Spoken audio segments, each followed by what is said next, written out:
किनवट तालुक्यातील तुरीच्या शेतात गांजाची शेते, इस्लापूर पोलिसांची धाड, 40 ते 45 किलो गांजा जप्त।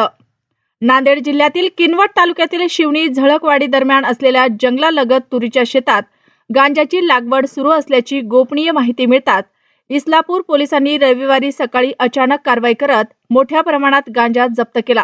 गोपनीय माहितीच्या आधारे करण्यात आलेल्या या धाडीत पोलिसांना तुरीच्या पिकामध्ये लपवून ठेवलेली अंदाजे 40 ते 45 किलो वजनाची गांजाची झाडे आढळली। संबंधित लागवडी प्रकरणी एका शेतकऱ्याला पोलिसांनी ताब्यात घेतले असून घटनास्थळी झाडे उपटून जप्त करण्याची प्रक्रिया सुरू आहे। या कारवाईत हिमायतनगर पोलीस ठाण्याचे पोलीस निरीक्षक अमोल भगत, इस्लापूर ठाण्याचे सहाय्यक पोलीस निरीक्षक उमेश भोसले, महसूल विभाग, वन विभाग तसेच नांदेड येथील फॉरेन्सिक पथक सहभागी झाले। पुढील तपास पोलिसांकडून सुरू आहे।